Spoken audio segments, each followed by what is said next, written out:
During the Apollo era, NASA accumulated nearly half a ton of lunar rock and soil from 6 manned missions to the moon.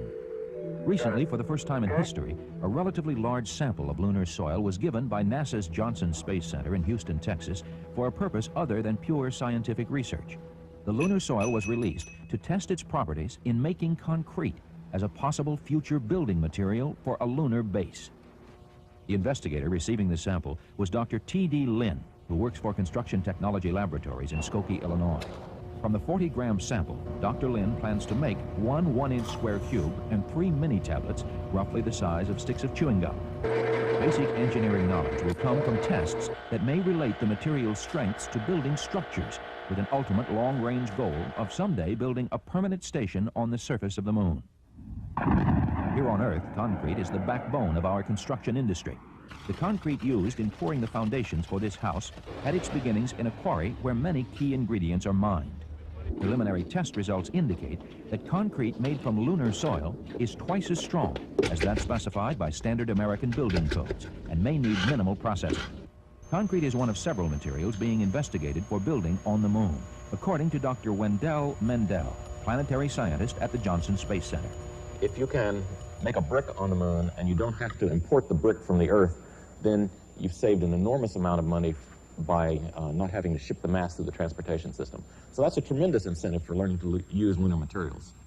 NASA scientists feel that the very first base on the moon might consist of a series of modules brought to the moon's surface and buried in order to provide protection from cosmic radiation and the harsh lunar environment. After the base camp, there would be an evolving complex, depending very much upon lunar resources for building materials.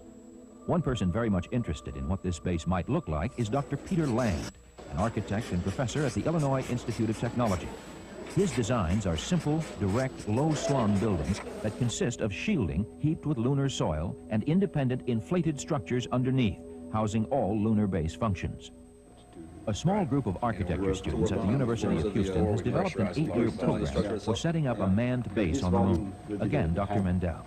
Using that scenario, they're beginning to work on point designs of architectural problems, and they hope to make that scenario and keep it consistent over a period of years so that other students in the department in future years will take it and build on it. And we look upon that as a nucleus of a very creative effort that will contribute a lot to our thinking about how to live in space. By using computer models, Sam Jimenez maps out a configuration of 5 living and laboratory modules.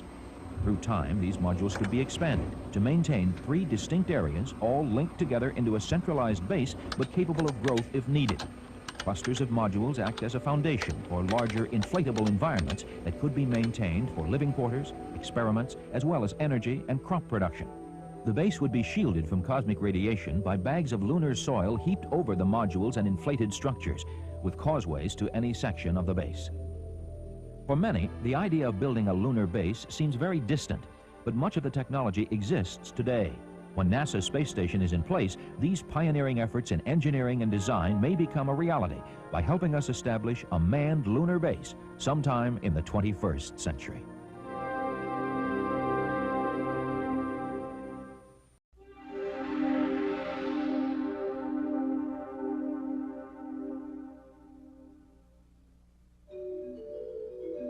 During the Apollo era, NASA accumulated nearly half a ton of lunar rock and soil from 6 manned missions to the moon.